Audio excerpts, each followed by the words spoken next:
Colonel Parameshwar గారు. So AI మీద పెట్టుబడులు, ప్రపంచవ్యాప్తంగా వస్తున్న ఏఐ విప్లవం, ఇవన్నీ చూస్తాం. ఇది ఒక పార్శ్వం మాత్రమే. రెండో పార్శ్వం మనం ఇన్నాళ్ళు చూసిన ఐటీ అంటే చాలా గ్లామరస్ డొమైన్. గ్లామరస్ డొమైన్ హఠాత్తుగా ఏంటంటే మాసిపోయింది. ఎవరు పెద్దగా దాని మీద దృష్టి పెట్టట్లా. ఇప్పుడు అది చేసి బయటకు వస్తున్న పిల్లలు ఉన్నారు, అంటే బీటెక్ ఫ్రెషర్స్ ఉన్నారు. బీటెక్ ఈ ఐటీ అవి చేసి, సిఎస్ ఐటీ చేసి వాళ్ళ భవిష్యత్తు ఏంటి అగమ్యగోచరంగా ఉంది. మన బడ్జెట్లు చూస్తే మన దేశ బడ్జెట్ $670 బిలియన్ అయితే ఈ 4 కంపెనీలు Google, Amazon, meta, Microsoft, AI వాళ్ళు పెడుతున్న ఖర్చు $650 బిలియన్. ఓకే, అది వాళ్ళు ప్రపంచవ్యాప్తంగా పెడుతున్నది అండ్ వచ్చి అమెరికా సెంట్రిక్గా. బట్ మనము పెడుతున్నాం. ఇప్పుడు మనం పెట్టేది 10 మందికి ఉపయోగపడే విధంగా ఉండాలి. అది వచ్చింది మన ఆంథ్రోపిక్ వచ్చింది, ప్రత్యేకించి ఆ డొమైన్ లా డిసిప్లిన్కి సంబంధించి అది సృష్టించిన విధ్వంసంతో $255 బిలియన్ ఒక్క రోజులో ఆవిరైపోయింది.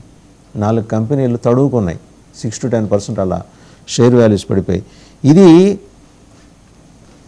ఎటుకు దారితీస్తుంది, ఎటువైపు దారితీస్తుంది? ఎందుకంటే ప్రత్యేకించి ఇప్పుడు చదువుతున్న పిల్లలు వాళ్ళు బయటకు వచ్చిన తర్వాత హఠాత్తుగా ఈ దాన్ని ఏమంటారు ట్రాన్స్మిషన్కి వాళ్ళు అకామిడేట్ అవుతారా లేదా? అంటే పాయింట్ వ్యాలిడ్ తీశారు, కానీ మీరు ఒకటి ముందర అందరికి మీ ప్రేక్షకులకి, మీకు మన స్పెషల్స్ ప్యానల్కి నమస్కారం అండి. ఇట్స్ ఆల్వేస్ అ ప్లెజర్ ఈ ప్యానల్ మీదకి వచ్చి మాట్లాడడం. ఎప్పుడు pleasure. Lot of knowledgeable people వస్తుంటారు, చాలా మంచి ప్యానల్స్ తీసుకొస్తారు. Discussions are always good discussions. ఒకటి మీద ఒకటి నడుచుకోవడం కాబట్టి మంచి మంచి డిస్కషన్స్ అవుతాయి. That's why I enjoy coming to this. మీ ప్యానల్ రావడం చాలా నచ్చుతుంది నాకు. So coming back to the subject, కొన్ని important points, compelling points brigade Prasad garu చేశారు. అలాగే మీరు గూగుల్, అమెజాన్, మెటా అంటున్నారు. మీరు పోయిన ఇయర్లో మీరు చూసారంటే గూగుల్ ఏమో $15 బిలియన్ వైజాగ్లో డేటా సెంటర్లోనే పెడతానండి. అలాగే మైక్రోసాఫ్ట్ ఏమో $17.5 బిలియన్ ఇండియాలో డేటా సెంటర్స్లో పెడతానండి. అమెజాన్ ఏమో బయటకు వచ్చి $35 బిలియన్ ఇండియాలో ఇన్వెస్ట్ చేస్తామన్నారు. సో అది దాని దగ్గర నుంచి మీరు చూస్తే ఏమవుతుందంటే ఈ కంపెనీస్ ఫుట్ ప్రింట్ అమెజాన్ తీసుకున్నారంటే సియాటిల్ ఒక్క చోట అమెజాన్ ఫుట్ ప్రింట్ తీసేసి ఇండియాలో ఫుట్ ప్రింట్ పట్టుకున్నారంటే ఇండియాలో ఉన్న ఫుట్ ప్రింట్ సియాటిల్ పక్కన పెట్టి, సియాటిల్లో చాలా పెద్ద ఫుట్ ప్రింట్ ఉంది వాళ్ళకి, almost 35 million square feet Amazon is occupying there as part of their offices. అదొక్కటి పక్కన పెట్టామంటే ప్రపంచం అంతా including the other parts of USA, entire Europe, entire Asia and ఆస్ట్రేలియాలో కలిపి అమెజాన్కి లేని ఫుట్ ప్రింట్ ఇండియాలో, అంటే అక్కడ ఉన్నంత ఫుట్ ప్రింట్ కన్నా 2.5 times మోర్ ఇండియాలో ఫుట్ ప్రింట్ ఉందండి. Amazon has got about 13 million square feet offices in India, almost more than 1 lakh employees in India. And many of them, వాళ్ళ ADCI ఏదైతే వాళ్ళ క్యాష్ కో ఉంటుంది అమెజాన్లో, they work on AI and that is creating jobs only. Amazon వీళ్ళందరూ job cuts చేస్తున్నారు అంటే ఏం చేస్తారంటే ఫ్లాబ్ ని కట్ చేస్తారండి. ఫ్లాబ్ అంటే నాన్ ప్రొడక్టివ్ జాబ్స్ ని కట్ చేస్తారు. They don't cut. ADCI అని ఒక బిజినెస్ సెంటర్ ఉంది, దాని నుంచి కట్ చేస్తారా చూడండి. 16,000 జాబ్స్ అమెజాన్ ఇప్పుడు డిప్లికేట్ చేస్తుందని అంటున్నారు. వాళ్ళు దాని నుంచి ఎవరైనా ఆ ADCI నుంచి ఎంతమందిని తీస్తున్నారు అండ్ వాళ్ళ యాంటీ చేసి వాళ్ళ CEO ఉన్నారు, ఆయన ఏమంటారు, అన్నెసెసరీ లీడర్షిప్ లేయర్ తీసేస్తానంటారు. అంటే బ్యూరోక్రసీని తీసి పడేస్తుంటారు అమెజాన్ వాళ్ళు. వెరీ రూత్లెస్ ఏంటంటే ఎంత సీనియర్ లీడర్ అయినా కూడా అది బ్యూరోక్రసీని క్రియేట్ చేస్తుంటే తీసి పడేస్తారు. సో జాబ్స్ పోతున్నాయి అన్న భయము AI వల్ల కాదండి. AI is a consistent journey. ప్రపంచము world including India we are on a discovery phase with AI. లాస్ట్ 5 years లో కూడా మనం చూసామంటే ఆల్మోస్ట్ 11,000 కోట్లు మనము ఏఐకి పెట్టాము. ఈ ఏడాది కూడా మనం 2,000 కోట్లు కేటాయిస్తున్నాం ఫిజికల్లో. 2,000 కోట్లు ఏఐకి development of R&D and development of ఏఐలో పెట్టాము. అది కాకుండా ప్రాలిఫరేషన్ ఆఫ్ డేటా సెంటర్స్, మనం చాలా స్మార్ట్ మెసేజ్ గవర్నమెంట్ ఏమి ఇచ్చింది, 2047 దాకా ట్యాక్స్ హాలిడే ఇచ్చింది డేటా సెంటర్స్ కి. సో ఏమంటున్నారు, మీరు మీ డేటా సెంటర్స్ ఇండియాకి తీసుకురండి, మేము ట్యాక్స్ హాలిడే ఇస్తున్నాం 2047 దాకా, మీరు ఎక్కడో వెళ్ళి పెట్టడం ఎందుకు, you come to India, will give you tax holiday, GPUs అవి తీసుకురండి ఇక్కడికి, మీ డేటా సెంటర్స్ డేటా సెంటర్స్ తీసుకురండి ఇక్కడికి, ఇండియాలో పెట్టుకోండి, we will facilitate, will give you red carpet, వచ్చి మీ డేటా బ్యాంక్స్ అన్ని మీరు ఇక్కడ పెట్టుకోండి, డేటా సెంటర్స్ ఇక్కడ మెయింటైన్ చేసుకోండి, కాస్ట్ ఆఫ్ మెయింటెనెన్స్ మీకు తక్కువ ఉంటుంది, ఎక్స్చేంజ్ రేట్ అడ్వాంటేజ్ మీకు వస్తుంది, స్పేస్ మీకు ఇస్తాము, ఇంటెలిజెంట్ జాబ్స్ మీకు ఇస్తాము, టెక్నాలజీ మార్కెట్ మీకు ఇక్కడ ఇస్తాము అని మెసేజ్ ఇచ్చాము. దాంతో ఏమవుతుంది, వాళ్ళు వచ్చి ఇక్కడ పెట్టినప్పుడు brain drain from India will stop.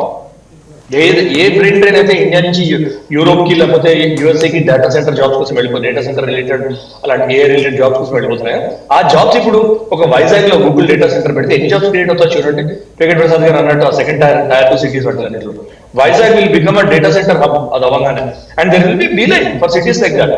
ఒకటి వచ్చాయంటే వాళ్ళ కాంపిటీటర్స్ వస్తారు, జాబ్స్ క్రియేట్ అవుతాయి. సో మనం కాన్సన్ట్రేట్ చేయాల్సింది what is the opportunity behind. And చాలా పాతది ఒకటి సేయింగ్ ఉందండి, అన్నది ఎవరో గుర్తురావట్లేదు కానీ, human being is the most adaptable being అంటారు. అంటే హ్యూమన్ బీయింగ్ గెట్, దాన్ని ఏమంటారంటే human being gets use to everything other than hanging by rope by neck. అంటే ఉరితాడికి వేలాడడం తప్ప మిగతా అన్నిటికీ మనిషి అలవాటు పడిపోతాడు అని. సో అదొకటి మనకు అలవాటు పడింది. సో అది ట్రై చేయకూడదు కూడా, అది కొంచెం హానికరమైంది. సో అది ట్రై చేయకూడదు, మిగతావన్నీ అలవాటు పడిపోతారని.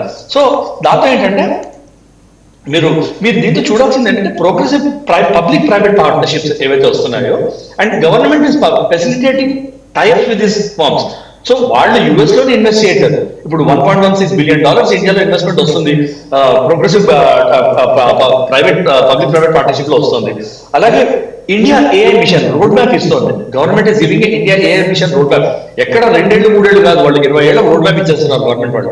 Which means they are saying మీరు రండి, వీ విల్ రెగ్యులేటరీ సపోర్ట్ మేము చేస్తాము, ఇన్ఫ్రాస్ట్రక్చర్ సపోర్ట్ మేము చేస్తాము, మీరు ఇండియాకి రండి అంటున్నాము. So even if you get AI, minimum minor blips వస్తూ ఉంటాయండి. ఇప్పుడు 2000 Y2K బబుల్ అన్నారు. ఏమైంది లాంగ్ టర్మ్ లో? అది జాబ్సే క్రియేట్ చేసింది.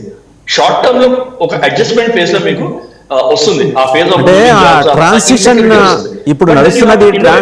ఒక నిమిషం సార్, ఇప్పుడు నడుస్తున్నది ట్రాన్సిషన్ పీరియడ్ గా మనం చూడాలా? Yes, correct. My largest point is సంధికాలం. Both of us are getting used to each other. AI, human intelligence కి, హ్యూమన్ ఇంటెలిజెన్స్ AI కి ఎట్లా యూజ్ చేయాలి, what are the pros and cons అనేది ఇప్పటికి కూడా ఇంకా కంప్లీట్ గా ఎస్టాబ్లిష్ కావాలి. ఏ ఫీల్డ్ లోకి వెళ్ళాలి ఏదని. సరే, ఎక్స్టెన్సివ్ గా యూజ్ చేస్తున్నాం. చాట్ జీపీటీ వస్తే ఇప్పుడు ఈమెయిల్ రాయడానికి కూడా మనము చాట్ జీపీటీలో వేసి పడేస్తాం చాలా ఈజీగా. చాట్ జీపీటీలో వేసి జనరేట్ చేయమంటాం. But AI's job is not to generate emails and all అండి. ఏఐ's కూడా far larger reach. Medical field లో, డిఫెన్స్ రీసెర్చ్ ఫీల్డ్ లో, స్పేస్ ఫీల్డ్ లో, ఏ ఫీల్డ్ లో కనుక తీసుకోండి, ఎట్లా కన్స్ట్రక్టివ్ యూసేజ్ ఆఫ్ ఏఐ అంటే అనేది వీఆర్ స్టిల్ ఎక్స్ప్లోరింగ్. సో ఆ ఎక్స్ప్లోరేషన్ స్టేజ్ లో ఏమవుతుందంటే మీకు ఫ్లాగ్ కట్ అయ్యి మీనింగ్ఫుల్ జాబ్స్ క్రియేట్ అవుతాయి. సో హ్యూమన్ బీయింగ్ అంటే మీరు ఒకటే టెక్నాలజీ కాదు కదా. మెయిన్ ఫ్రేమ్స్ లో వచ్చినోడు ఇప్పుడు 1999 లో మెయిన్ ఫ్రేమ్స్ నేర్చుకుని 2000 లో వచ్చినోడు ఇప్పుడు కూడా మెయిన్ ఫ్రేమ్స్ చేస్తానంటే వాడు ఒక లెవెల్లో వాడి కెరీర్ ఆగిపోయింది. మెయిన్ ఫ్రేమ్ జాబ్స్ ఉన్నాయేమో ఇప్పుడు కూడా మార్కెట్ లో, కానీ వాడి కెరీర్ ఒక లెవెల్లో ఆగిపోయింది. అక్కడి నుంచి ఇన్నోవేట్ అయ్యి కొత్త టెక్నాలజీస్ నేర్చుకుని వాళ్ళలో వెళ్ళిన వాడు టెక్నాలజీ ట్రాన్సిషన్ చేసుకుంటూ డెవలప్ అయ్యింది వాడి కెరీర్. So this is also that process అండి. అండ్ ఐ డోంట్ థింక్, అంటే నా ఉద్దేశంలో even defence field, defence sector development of lighter Kevlar jackets, దానిలో కూడా ఏఐ యూజ్ చేస్తున్నారు. అంటే బుల్లెట్ ప్రూఫ్ జాకెట్స్ లోను, బుల్లెట్ ప్రూఫ్ పట్కాస్ లోను. మేము ఆపరేషన్స్ లోకి వెళ్ళేటప్పుడు ఒక బుల్లెట్ ప్రూఫ్ జాకెట్, ఒక బుల్లెట్ ప్రూఫ్ పట్కా వేసుకుంటే 14 కిలోలు ఉండేది. ఒక మనిషి ఇమాజిన్ చేయండి, 14 కిలోలు వేసుకుని ఇనప ప్లేట్ ఒళ్ళంతా పెట్టుకుని ఆపరేషన్ లోకి వెళ్ళాలి అంటే ఏం ఫ్లెక్సిబిలిటీ ఉంటుంది మనిషికి? 14-15 కిలోలు జాకెట్ ఉంటాయి. అవి ఇప్పుడు వచ్చిన జాకెట్స్ 2-3 కిలోలు అయిపోయినాయి. Bullet proof jackets, Kevlar jackets వస్తున్నాయి. అట్లాంటి ఫీల్డ్స్ లోకి వచ్చి it is making life easier for every industry. So we should adapt to it. Positive uses చేసుకోవాలి, నెగిటివ్ యూజెస్ తో కొంచెం we should watch negative uses. Because దాంతో ఏమవుతుందంటే మన ప్రైవసీ ఏంటి, మన డేటా ప్రైవసీ ఏంటి, మన సెక్యూరిటీ ఏంటి, మన సేఫ్టీ ఏంటి, అవి మనం సేఫ్ గార్డ్ చేసుకోవాలి. So we are the path of exploration. We should go carefully. We should traverse that path a little carefully.